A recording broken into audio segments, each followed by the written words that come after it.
Rage Rumors. Hey, hey, hey, we're back and better than ever. I'm your host, Amanda, and this is my co-host, Karen. Hello, fanatics of the felonious. And together we created the Rage Room. We are on episode 9. So over 2 months in now, yeah. Time has really gone fast, that's for sure. We have really enjoyed every single episode with y'all and truly enjoyed the interaction and responses. We apologize for the late upload last week, and going forward we will announce if there's going to be any delay. So today we are talking about the case of Denise Huskins and Aaron Quinn. Have you heard of them? I have not. You have not. Never. Trigger warning, today's episode includes sexual assault, violence, and at times can be very unsettling. Listener discretion is advised. Dun, dun, dun. We need to do like a little soundscape there. We need dun, dun, dun. Sound effects. Yeah, we'll have to look into that. For sure. Have you ever seen the movie Gone Girl? Yeah, I have. This movie was one of my favorites. It's amazing. It was done beautifully, and definitely one of my favorites when it comes to psycho thrillers. But have you ever heard of the real-life Gone Girl? Didn't know there was such. Well, that's exactly what we're going to talk about today in the case. Sweet. Today we're going to be talking about a man and woman who went through a horrific event, and yet police decided to call her the real-life Gone Girl. Oh, wow. Yeah. So grab your extinguishers, guys, because this one's going to start some fires. See, I need sound effects. I need sound effects. Just the button is explosions. Exactly. What would you do if you were sound asleep in your bed, next to your love, dreaming a wonderful dream, just in your own little wonderland, and something slowly began to pull you out of your dream and startling to awake you with a flashlight shining in your face, red laser dots crossing the walls, and the sound of a voice demanding that you get up by saying, "Wake up, this is a robbery." A robbery. A robbery. Lasers. Now, when you said lasers, no, this isn't dancing all Trans-Siberian over the room Orchestra. No, and all this stuff. Seriously, I'm thinking about a police raid at that point. Like y'all got the wrong house. Okay, so even if it is just one person or two people that are intruders, like waking up to that, oh yeah, it'd be super unsettling. That's why I sleep with a dun dun dun. gun. Disorienting? I think so. Well, this is exactly what happened to Denise Huskins and her longtime boyfriend, Aaron Quinn. You ready to dive in? I'm ready. Let's go. do it. A beautiful island called Mare Island was an old naval base that was eventually built up as a residential area. It's filled with beautiful homes, white picket fences, and described as a quiet and peaceful area. Aaron Quinn decided to buy a beautiful home there in 2012. He was super proud. It was his first big purchase, and planned to get married and raise his family there in that home. Aaron Quinn kind of sounds like a actor's name, doesn't it? Aaron Quinn. I feel like Quinn's a really popular name. Like Aaron Homeland, Quinn. There's a Quinn, yeah. And then there's Harley Quinn. There's Is that the same thing? Harley Quinn, isn't it 2 words? No.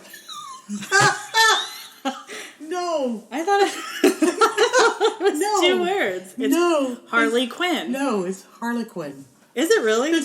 My whole life is a lie. Enjoy that, guys, because I'm going to leave this one in the podcast. You're going to see how blonde Amanda really is. Now, Denise moved to Vallejo for her residency program into physical therapy. That's where she meets Aaron, who is a physical therapist, and they work in the same department. Upon getting to know each other, Aaron tells Denise that he wants to spend more time with her and get to know her more. At the time that they had first met, Aaron had just broken up with his fiancée after finding out that she was having an affair, but was still heavily conflicted whether or not he was ready to give his ex another chance or move on and start dating Denise. So he's kind of in that still heartbroken phase, not sure if he wants to move on. Denise states that she saw Aaron struggling, but knew he was a good man, and eventually took Denise up to meet his family, where they all fall in love with her immediately, and about after 7 months into their relationship, there was some tension. And Denise started to suspect that something was going on and states that Aaron wasn't being completely honest with her. Okay, why? So she checked his phone, and that's when she saw some texts that he had been reaching out to his ex and stated that he missed her and wanted to get back together with her. See, that's so screwed up. I mean, if you're broke up with someone and you immediately go into this rebound situation. Right. And then you're with this person for so many months. I mean, if you're not over that person... I mean, to me, if they're together that long, it's not really a rebound. It's another serious relationship. Yeah, but if you're not over that first person, then don't open that door because he's the one that approached her. Yeah, then don't start something else.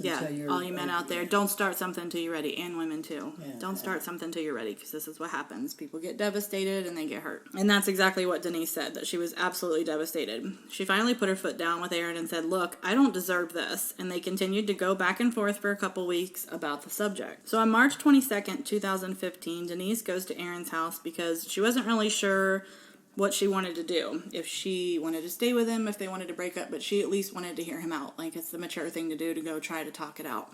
And that's what she does. Okay. So they're having this, constructive conversation. They spent the entire evening talking things over, and Denise tells Aaron that, I don't deserve this, I have been good to you, and Aaron agrees. She basically asks him, like, what do you want? And he did state that he wanted to be with her, with Denise. Okay. Denise tells him that she wants to be with him too, but they would need to rebuild trust in the relationship. So they both decide to try again, and the conversation ends well, and they decide to go to bed around midnight because they'd been staying up, talking. Denise thinks to herself that this was their fresh start, and that she knew that what they both wanted. She felt good about the decision, and all was right in the world, and at that moment she falls fast asleep and entered her own little dreamland. All right. At 3 a.m., she suddenly finds herself awoken from her dream to a flashlight in her face, red laser dots in the room, and being told to wake up. This is a robbery. Aaron states that when he woke up, he was completely frozen in shock and fear. So his flight or fight was definitely like to just freeze. Yeah. Once they were completely awake, Denise notices that the figure in the room places something on the bed. That something is zip ties. Then she's instructed to zip tie Aaron by placing his hands together and his feet together. Okay, kind of like a hog tying. Mm-hmm.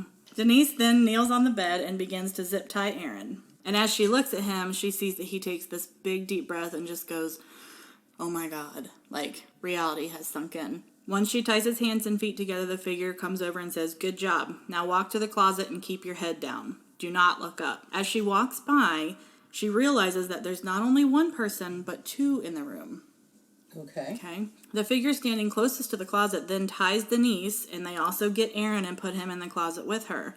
They then place swim goggles over their eyes, and the lenses were covered with black, like electrical tape, and they put headphones over their ears with pre-recorded messages playing and giving them instructions. So definitely thought out. Right. The message on the recorder said that they were going to give them a sedative, and if they didn't take it, they would inject it.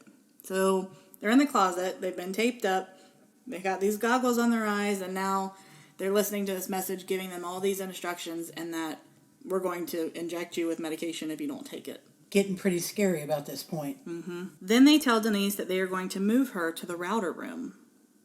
The router room? The router room. Listen here. The router room was their guest room, which had the router in it. But how did they know? They knew the layout of the house. Okay. Mm-hmm. So how did they know that was the router room? And she even said, this immediately told me they knew the layout of this house. They've been in there before. Mm-hmm. Once she is moved, they play a new audio message on the headphones that said they would be asking them personal and financial information, and if they lied, they would cut or electrocute their partner. Okay. As everything is going on, Denise has been moved.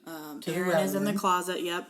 Okay. They could hear power drills going, and they could also hear like people rummaging through cabinets downstairs. The figures in the room began to tell them that this was completely financial, and if you comply, everything will be all right. Then one goes to Aaron and brings him his laptop and begins asking him for his financial passwords, his social security number, his bank accounts, credit card, ABCD kind of thing. Then at some point, the intruder says to Aaron, we've got a problem. Aaron's like, okay. He said, does Denise and your ex-fiance look alike? Whoa. And he said, yeah, they both have long blonde hair. And then the intruder says, we have a problem. We got the wrong intel. They were not there for Denise and Aaron. They were there for Aaron and his ex-fiance. Oh, wow. Okay. Yeah. So this is where I thought, okay, so at this point they're like, okay, wrong people. They've not seen us. Let's get the hell out of here. But no, of course not. The next thing that happens is that the person approaches Denise and says, this is what we're going to do. We're going to abduct you for 48 hours, and Aaron is going to have some tasks to complete. Okay. Now we know that statistics, if any victim is moved to a second location, the odds of survival go down a lot more. They then move Aaron down to the couch and is told that there was a camera on the wall, and there was, and that they would be watching his every move. They were also tape markings on the floor to set up a perimeter that he was not allowed to cross. Okay. They duct tape his ankles and ask Aaron if he is comfortable. Like, hey, dude, sorry. Yeah, I'm you really good? comfortable. Yeah, you robbing my house. And Aaron said, I was like shivering. I was so cold. And he said, can I have a blanket? And the perpetrator says, oh, I'm sorry. I didn't realize it was cold because we're wearing wetsuits. And then proceeds to get Aaron a blanket. Scuba diving wetsuits. Okay. Okay? Why? If y'all could see her face, I swear. Why? Think about this, okay? So you worked in law enforcement. Yes. Wetsuits completely conceal all of your skin, including gloves, all the way up to your neck. Clever. So you can't get hair, you can't get skin, nothing. Very clever. Mm-hmm. Okay. They then explain to Aaron that they're going to communicate with him via text or email, and they would have to use the email account that they had set up for him. He said that he needed Aaron to call in sick from work, and also that he would need to call Denise's boss or text her to let her know that she had a family emergency and she wouldn't be in for the rest of the week. So he's got her phone. He's got his phone, okay? He then tells Aaron, we'll also need you to go to the bank and get the money that they would request, and that he needed to keep a line of communication open via phone. Denise is then taken away and placed in the trunk of a vehicle and driven away. Why am I thinking that Denise is somehow in with these guys? Mm-hmm. That the fact that they've got him all this intimidation, and they're going to take her away. Mm-hmm. Something's real sketchy here about that. Aaron then uses the arm of the couch to help wiggle off the duct tape. He looks at the time. It's 5 a.m. So all this has happened within 2 hours, which is really fast for considering all the events that happened. And by this time, the sedative they had been forced to take was kicking in. Aaron finally passes out. Then his alarm clock goes off at 7 a.m., and he follows the instruction. He calls in sick, he lets Denise's boss know that she's not coming in, and then falls back asleep and doesn't later wake up until 11:30 a.m. Okay. Then shortly after he gets up, emails and texts start to come in from the intruders, giving him instructions. The first set is that he is to withdraw 2 transactions from the bank, both in the amount of $8,500 to avoid the $10,000 federal reporting limit. Okay. So I already know, these guys are pretty smart, obviously. They seem very thought out. Yeah, they've planned everything out. Mm-hmm. Obviously planned everything out. Yeah. Aaron starts sending messages to the intruders, and they stop replying to him for about 30 minutes, which gives Aaron this complete state of panic. He then starts to think, if I give them the money, they'll kill us both. What do I do? Right. Now, an important note is that Aaron's brother is an FBI agent. Okay? Well, that's convenient. Right? And he goes back and forth on whether to call the police or call his brother. Eventually, he weighs out his options and he calls his brother. Right. Yeah. Mm-hmm. He calls his brother, and his brother's like, dude, they always tell you not to call the cops. Call the cops. So he does. The police are summoned to the home, and phase 2 of this nightmare begins. The officers arrive at the home, and the first question that they ask him is, are you on drugs? Aaron replies with, yes, the kidnappers drugged me. Okay. The second thing they do is walk over and unplug the camera off the wall that the intruders are watching him. Yeah. Mm-hmm. And this immediately sends him into a panic. Then the officers go into the bedroom and they see a small amount of blood on the bedsheet, and the comforter is missing. Aaron also has Denise's cell phone, and Aaron's car is missing. And he has waited a substantial amount of time to dial 911.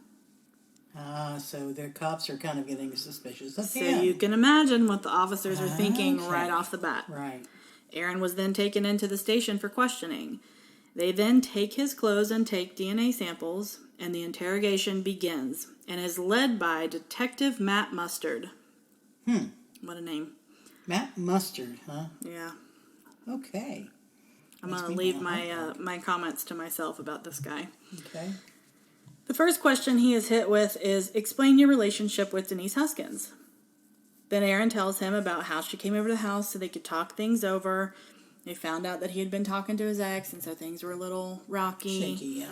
And that there was tension in the relationship. He's setting it up. So, the picture that we are painting for the police, just alone, with just what he tells them already, they're already going to be like, oh, okay, sure. Mm-hmm. Eventually, Detective Matt Mustard tells Aaron, the story you're telling here, I ain't buying it. You have to think about how this is all gonna play out. There ain't no frog man that came into your house. No one dressed in a wetsuit. That didn't happen. So why would the cop even say that? I mean, it's pretty premature, don't you think? Mm-hmm. Yeah. For him to make that conclusion. I mean, this guy calls 911. Right. After calling the FBI agent, which is his brother. So on his prompting, he calls 911. Cops come over. He tells them, hey, we're having a tiff. We had a conversation. Everything was fine. And now, these people came in and she's gone. Mm-hmm. Not only that, but Aaron voluntarily hands him his phone. Right. They put it on airplane mode. But still, the cop just made this conclusion so quickly. So quickly. Yeah.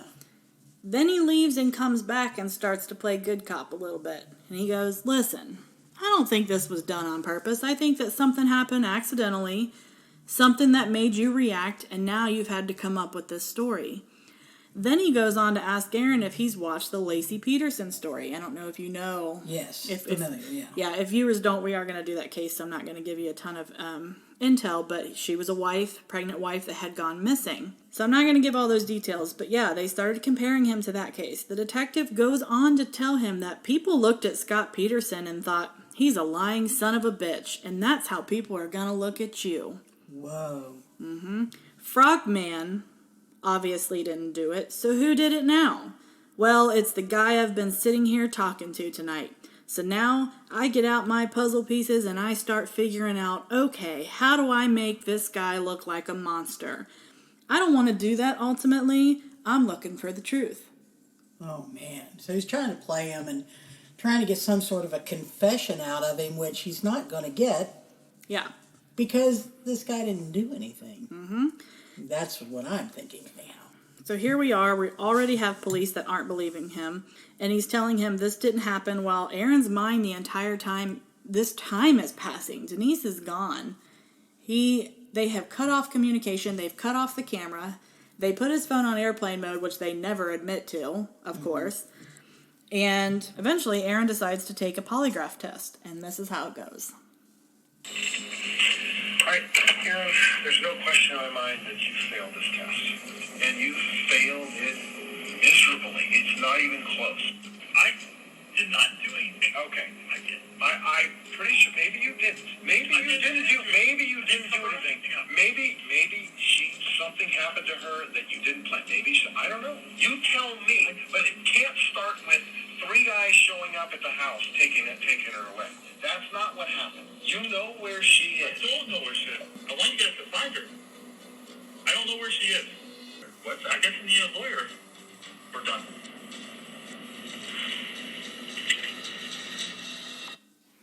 Okay, so what I get out of that is you've got a very sleep-deprived individual. Mm-hmm. Who's been drugged on top of it. Who's been drugged on top of it. This guy can't think straight for nothing. Mm-hmm. He's already, of course, very upset, stressed to the max, and he's got this cop in his face accusing him of lying, and basically trying to berate a confession out of him. Yeah. And this guy, I would imagine at some point, he broke. Mm-hmm. And just confessed just to get this guy off of him. He just says, I need a lawyer, I guess. Yeah. He's like, we're done here. Okay. And also I was watching this whole documentary and this guy he's so aggressive. And you failed it miserably. And he's this close from his face, inches from his face. And of course, Karen can actually see the video. You guys can't, but you can go online and see it. But he's so close to his face, and he's so intimidating. You can tell he's a big guy. You can see how long his legs are. He's a big guy. He's real close to this guy. And he's like, and there's no question, you failed it miserably, which I believe at this point they tell people, everybody that they fail these tests to try to train, which I think sometimes they tell people that they fail these tests on purpose to try to get them to talk. Right. Then they send in Aaron's brother, who's the FBI agent. His name is Ethan, yes. And he walks in and you can watch the footage, he embraces him, he starts sobbing. And Ethan is like, we're getting you a lawyer. And so they retain Daniel Russo, who is a pistol. He is from the Bronx. He is known as a scrappy fighter. He rarely loses a case, and he is taken from the station straight to the lawyers. And he's also the Karate Kid. Is he? Why? That was the name. That was the name. Of the guy? That was the name of the character in the Karate Kid, Daniel Russo. See, you're good at that stuff. I'm not. So then Daniel goes to the lawyer's office, and he's like, even the lawyer is questioning him, like, dude. Yeah, it's really unbelievable. Really do this, right? But he sticks with it. He said it was hard to believe, but he sticks with him. And then something crazy happens. At 12:30 in the afternoon on March 24th, the San Francisco Chronicle gets a message. They receive proof of life. Oh. And it basically, I was going to play it for you guys, but it's like recorded audio. Yeah, so it's real tiny, but you can find it online. Basically, she says, my name is Denise Huskins. I was kidnapped. I'm alive. She states current events that happened that day on the news about a plane crash in, I think, the Swiss Alps, and talks about it. So first the cops think that he has killed her, and now they call the lawyer's office, and they're like, hey, can you bring Aaron back in? We need to talk to him. Right. He arrives at the police station because there's been this proof of life message. The police state that they want to send a message back, and that they want Aaron to check his phone. Now, they've had his phone the entire time. Right. The same phone that they've had that possession of was magically put into airplane mode. But it wasn't an airplane mode in Aaron's possession. Right. It was in theirs. They turn airplane mode off, and instantly the messages start pouring in. Right. Not only that, but they missed a phone call from these guys, too. Oh, wow. And the first line of defense that you do when you've got somebody who's abducted is keep your lines of communication open. So right. fail number whatever we're on at this point. Right. Aaron states that they just basically left Denise to fend for herself with this act of the phone. The entire time Aaron is being questioned, so is Denise's family. And the type of questions that are being asked are more along the lines of this kidnapping is staged. So we know that Denise is still alive. And instead of the Vallejo Police Department using that to try to find her, they're still acting as either this is A, has been planned or staged, or B, Aaron has killed her and tried to covering up using what Detective Mustard says is Frogman. Right. So I just want to stop here because I want to know what your thoughts are. What are you leaning towards? Do you think that this is staged? Do you think that Aaron could have killed her? Do you think that the cops are completely wrong? Like, what are your thoughts? I don't think Aaron killed her. And I think the cops are just, pushing the whole issue. There's this girl missing, and they're going to get on top of things and solve this case right away. We've already got her killer, or already have this, Mm-hmm. So they were, I just kind of feel like they were cowboying it a little bit, you know. But I think it was staged? Yes. At this point, you think Not it's staged? so much by Aaron, but I do think it was staged. Okay. Then on Wednesday, March 25th, so this is 2 days later after she's been taken, Denise reappears in Huntington Beach, 400 miles away from where she has been kidnapped. And Denise immediately got the name of the real-life Gone Girl. Like, immediately. Yeah.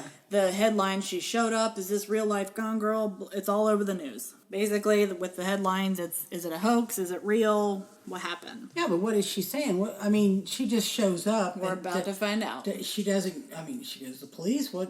Hey, I was abducted. They set me free. What the heck is going on? We're about to find out. All right. The kidnapper decided there were too many police in Vallejo, so apparently he decided to drop her off at Huntington Beach where her family lives. And how did he find that out?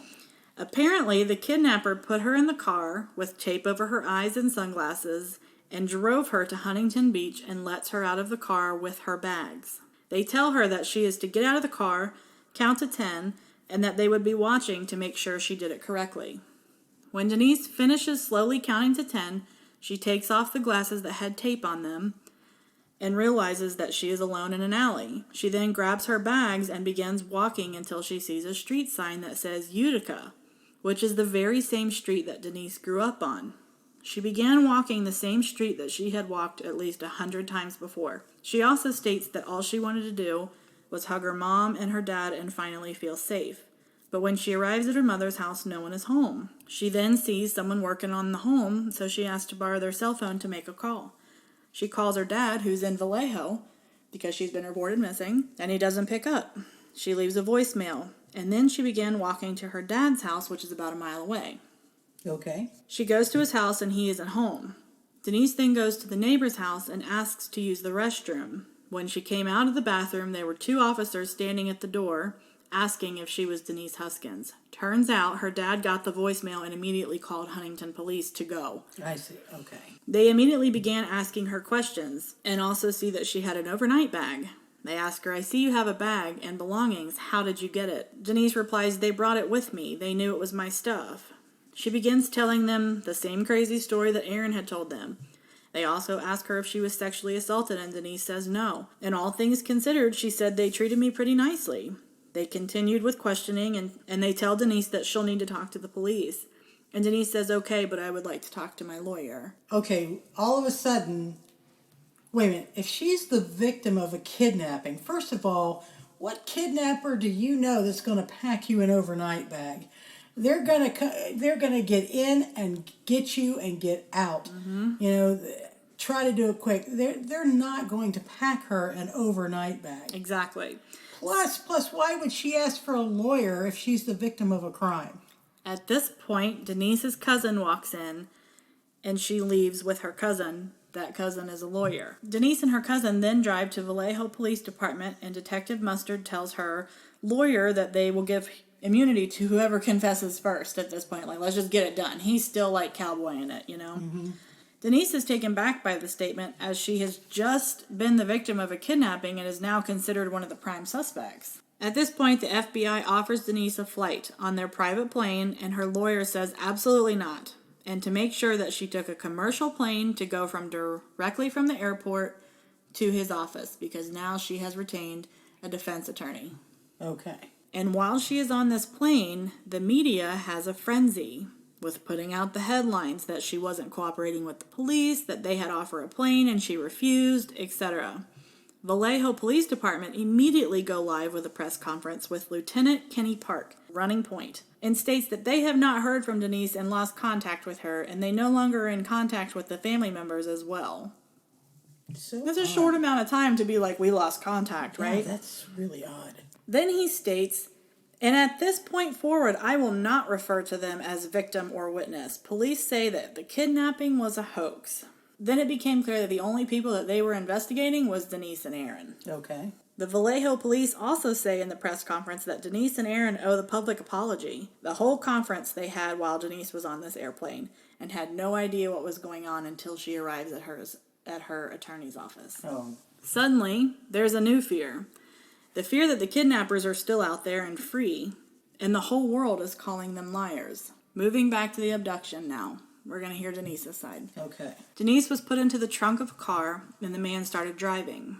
Denise states that she was in and out of consciousness because of the sedation, but knew that they had been driving for hours. Denise had been regularly given liquid doses of benzos to keep her sedated.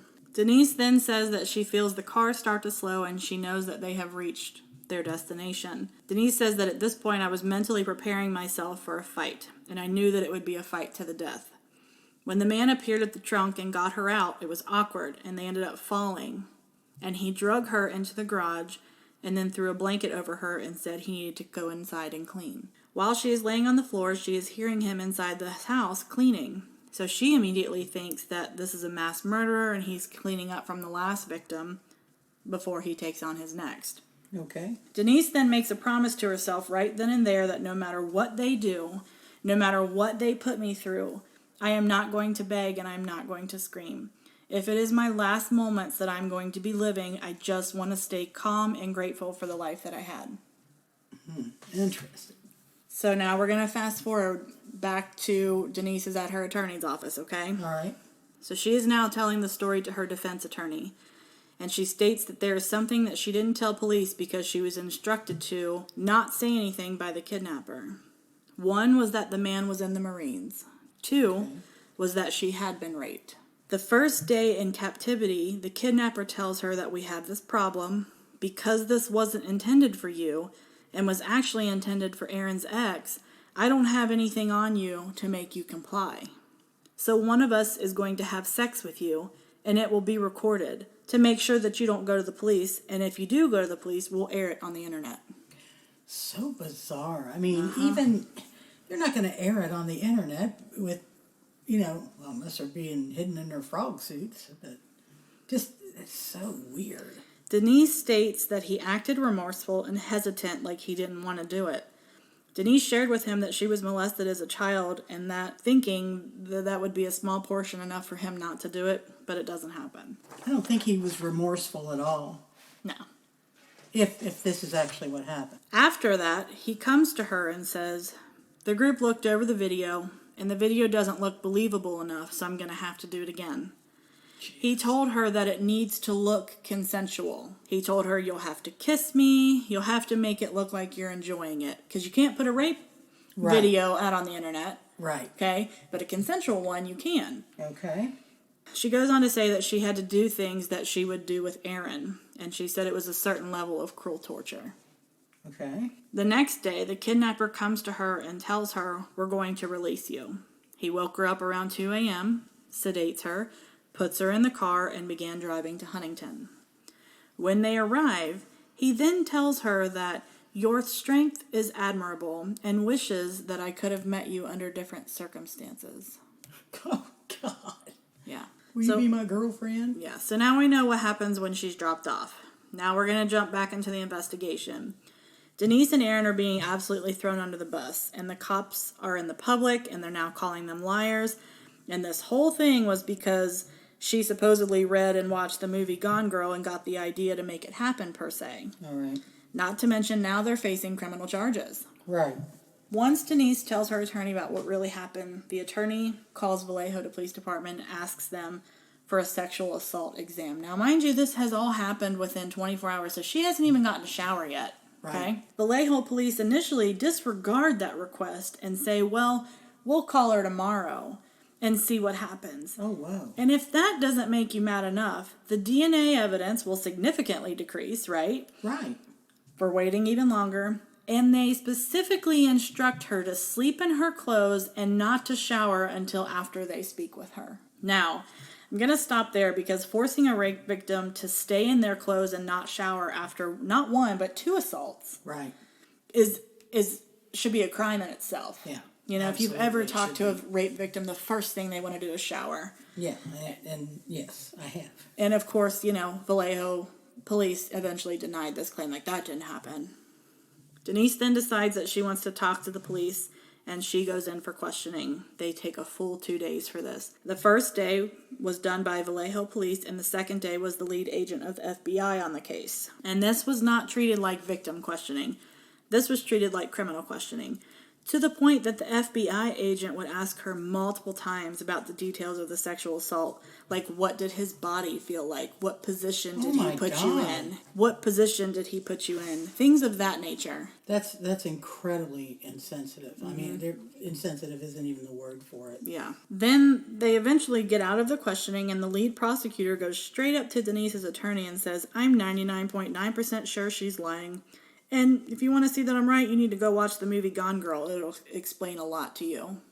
Jeez. However, then something wild happens. On Thursday, March 26th, the kidnapper contacts the Chronicle newspaper again through email. And it's filled with details of the kidnapping. Some of the message like, this isn't a hoax, they are not lying, we did it. Apparently, the intruder had seen the headlines where it had stated like hoax, and that they were calling them liars, and they made the whole thing up.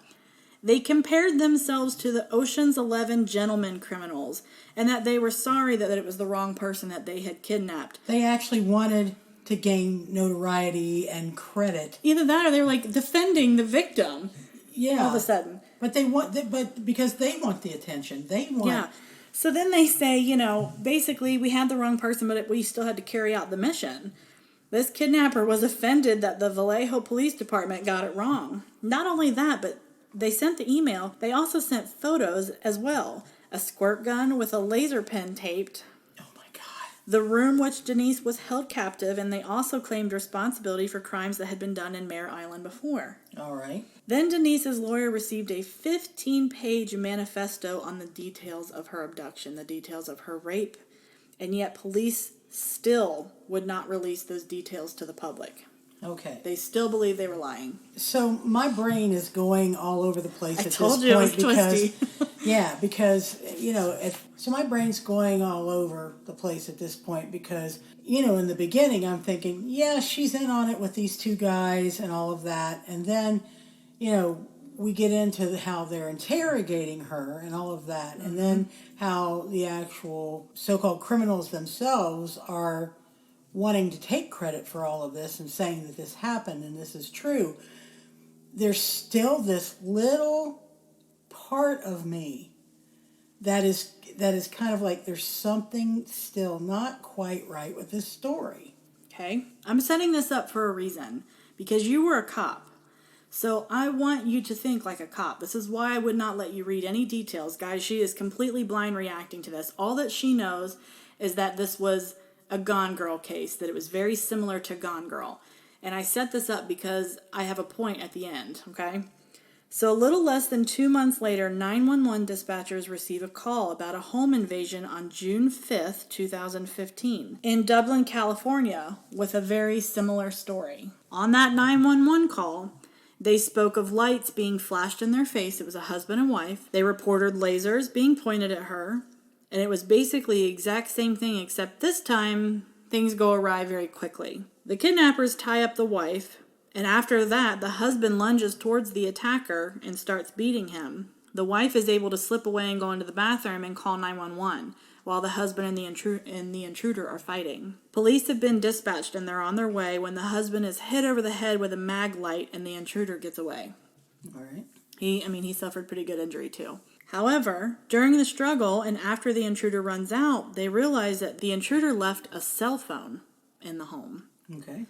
Law enforcement quickly finds out who the cell phone belongs to, and it comes back belonging to a woman in Orangeville, California, and that's when authorities reach out to her and states that her son, Matthew Muller, had lost his cell phone the day before, and then that's when the authorities start looking into Matthew Muller, and they find some pretty astonishing things. Okay, so Matthew Muller. And now, was the intruder a male or female in that particular incident? Male. Okay. Matthew Muller was in the Marine Corps for 5 years and was discharged honorably as a sergeant. He graduated summa cum laude from Pomona College in California and had a number of years in the military as experience. He then went into Harvard Law School and went into immigration law. He eventually got married, had a very successful life, and really, that's a successful life. Muller claims that in 2008, he was diagnosed as bipolar disorder. And by 2015, his life as he knew it started crumbling at his feet. He was disbarred by the state of California for failing to return $1,200 to a client. And ultimately, him and his wife ended up separating as well. When police asked his mother where Matthew was, she told him that he was at their house in South Lake Tahoe. And on June 8th, 2015, police raid the lake house, and Matthew Muller comes out of one of the bedrooms, and police ask him, "Do you know why we're here?" And he replies, "Yes." Why would he reply yes? After he is detained, the search of the house continues, and in that same search, they find stun guns, ski masks, laptops, cell phones, and driving a stolen Mustang. In the truck was a large green bag that had a blow-up doll, zip ties, duct tape, and a number of replica squirt guns with pin-style laser pointer taped to them, and several pairs of swim goggles that were blacked out with duct tape. Same. One in particular had a blonde hair strand attached to the duct tape. Here's the thing, though. At the Dublin home invasion, none of them had blonde hair. So you see what I'm doing? But this is a different police department, so they don't always know about what's going on, right? We're going to talk about Detective Misty Caruso, I think is how you say her last name. She's right out of school, and they actually called her the day before she was to graduate and said, hey, do you want to come do this raid with her? And she's like, well, yeah. She states that something felt very off the entire time they were in the house. But they didn't know anything about the Gone Girl case, okay? Right. She knew when they found everything that they had seen there. Misty said, I knew that this had happened to somebody else. She also states that this wasn't his first time and that she needed to figure out when and where these crimes occurred. Turns out, in the database, Matthew Muller was considered a person of interest in crimes in nearby cities in 2009. There were 2 cases that he was listed as a person of interest, and in both cases, someone had broken in the middle of the night, bound the female victims, covered their eyes, and threatened to rape them. They just hadn't had enough to be able to charge him. Then they tracked down the owner of the stolen Mustang. Turns out he was a college student who lived on Mayor Island, and that the owner stated when he heard about there was a kidnapping the same time his car was stolen and labeled as a hoax. And so Misty's like, what? Labeled as a hoax? So she starts looking. Like, what is this hoax, right? She began Googling the Gone Girl case and Denise Huskins. Misty then makes a call to the Vallejo PD and can't get a call back. When she eventually reaches out to someone, they tell her that, oh, you got to go talk to the FBI. Yeah, real cooperative. Yeah. Very helpful with other departments, aren't they? So she does that. She calls the FBI and explains the situation. She explains that Vallejo and the FBI called this case a hoax, and he replied, now wait a minute. Vallejo Police Department called it and believed it to be a hoax, not the FBI. Then miraculously, the FBI and the Vallejo police show up at Misty's station. And they begin going all over all of the evidence from Matthew Muller's house. 3 months later, Denise and Aaron get a call from investigators saying, we need you to come in and talk. We think we caught the guy.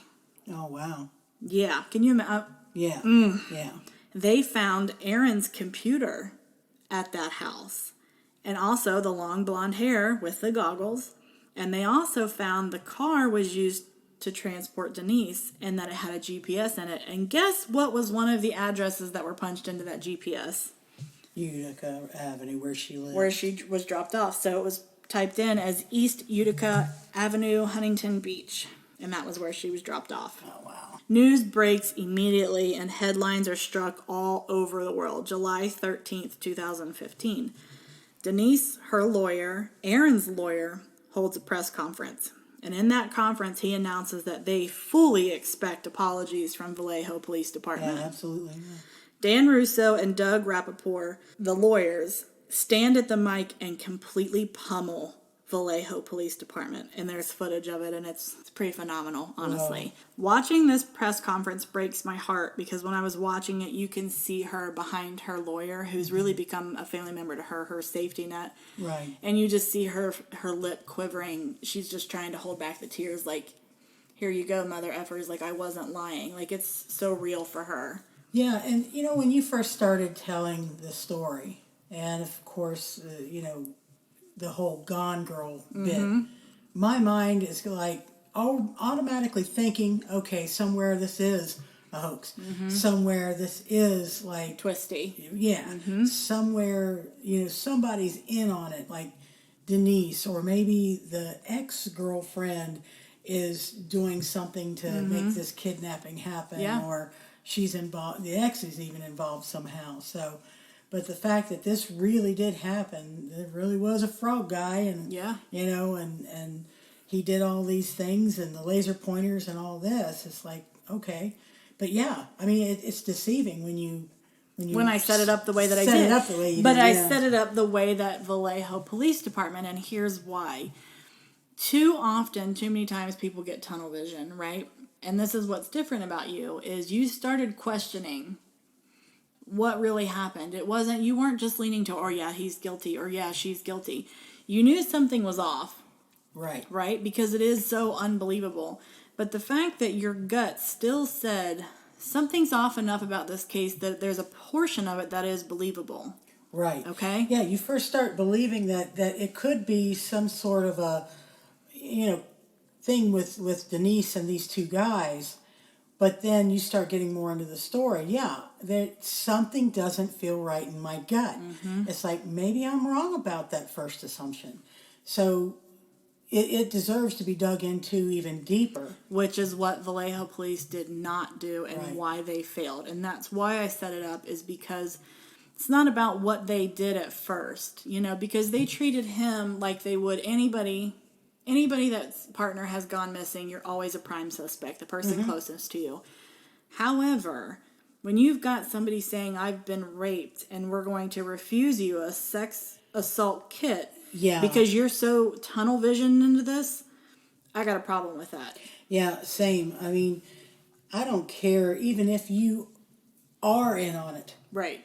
If any time a woman says, look, I was raped, you immediately... Those resources are there without for a hesitation. reason. Yeah, I don't care how much it Do a costs rape you. kit. Yeah, and that's what they're saying. Well, it cost us resources. It cost us people. They owe the public apology. Bullshit. Because they had it in their minds that they were right, and they were not going to take that back whatsoever. They were not going to let their safe... Well, they weren't going to lose face, and they were not going to let their egos be bruised. Exactly. So in 2017, Sacramento, California, Matthew was charged in federal court with kidnapping for ransom, but wasn't charged for the sexual assault because obvious reasons. Right. And Denise and Aaron were face-to-face with the perpetrator, and Matthew Muller entered a plea of guilty and received a 40-year sentence. Denise does address Matthew face-to-face in the courtroom. Okay. And you can go online and look it up. I was going to play the audio, but again, I could not find a good enough audio for you guys to be able to actually hear what she says, and it's very powerful, so I want them to be able to hear it. Now, I don't know if you remember, but at the beginning of the story, remember, Denise and Aaron state that there were more than one intruder. Right. They state that the way that things down, there's no way it could have been one person. She states that there are other people out there that had something to do with it, and they have to live with that every day. Oh, wow. Yeah. Vallejo police hold a press conference. And imagine to my surprise that they don't allow the same officer, that Kenny Park, who handled the first one, on camera, but they serve up an entirely different man, Captain John Whitney, to be grilled by the reporters. Now get this. One reporter asks him, does Vallejo Police Department still stand by the statement that it made so publicly 4 months ago that this was a hoax and that it wasted valuable resources?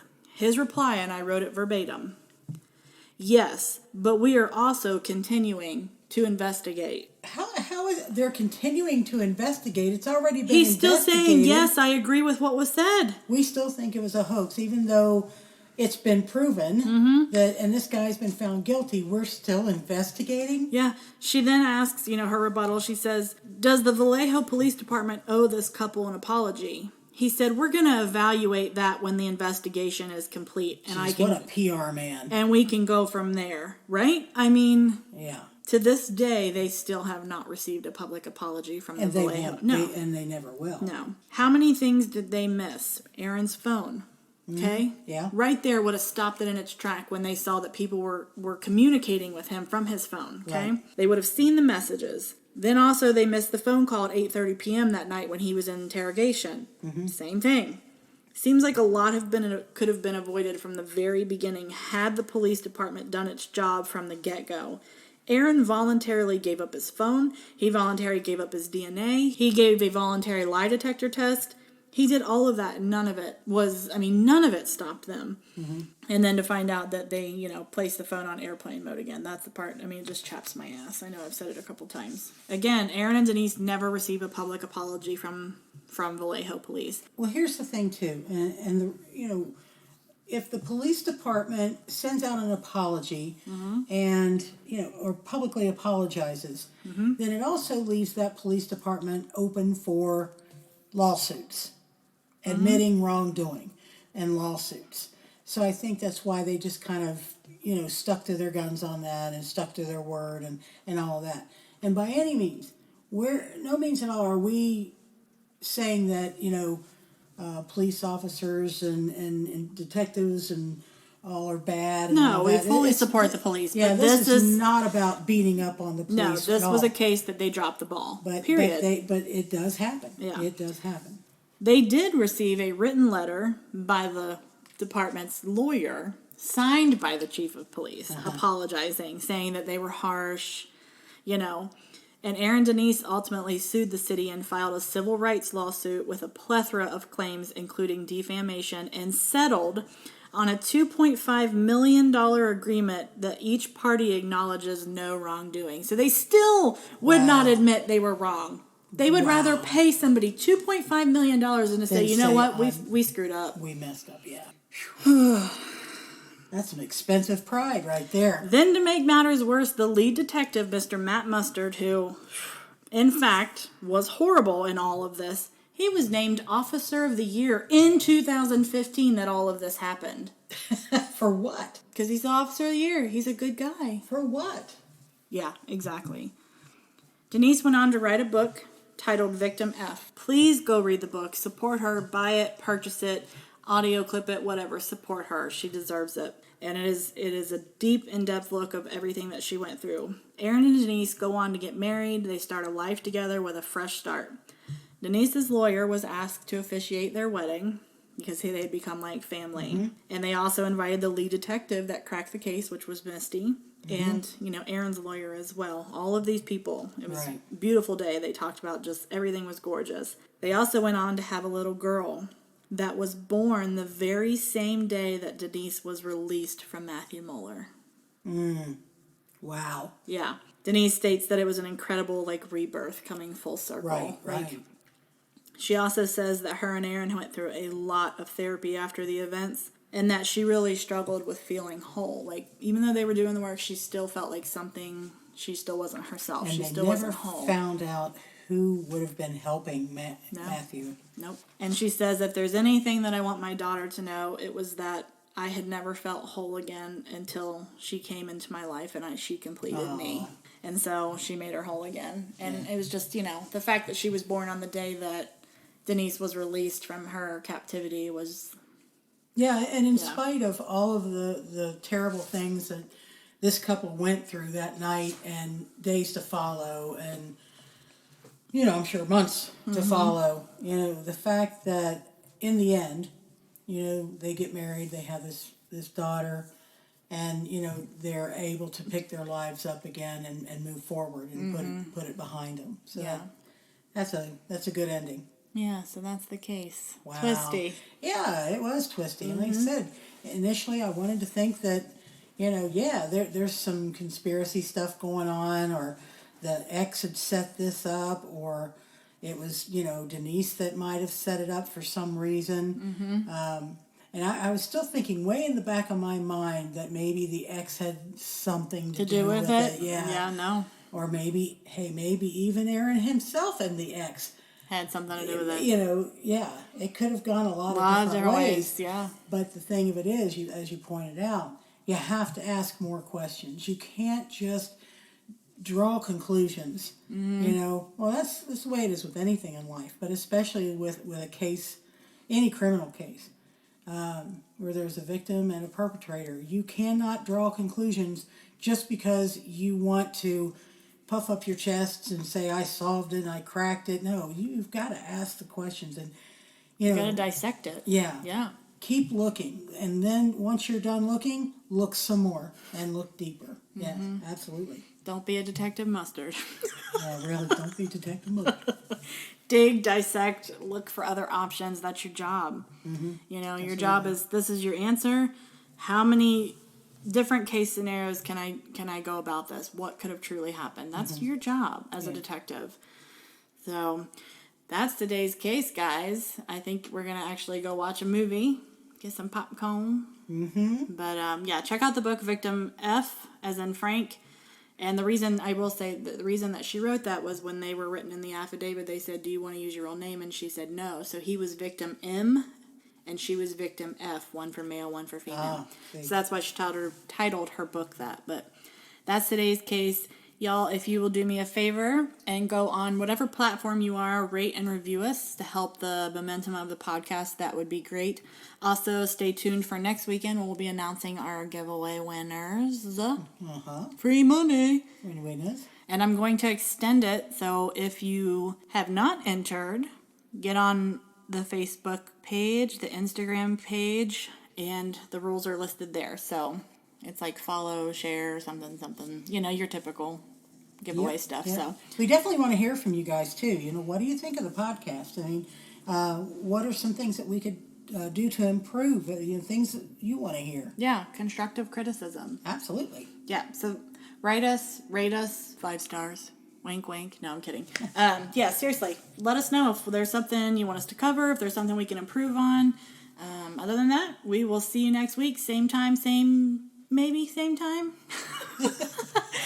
Same weekend, same place. We'll go with that. You guys have a great weekend. Enjoy the sunshine. Enjoy the rain. Because you never know. That's too short. It is. It's too short. All right. We'll see you next time, guys. Bye.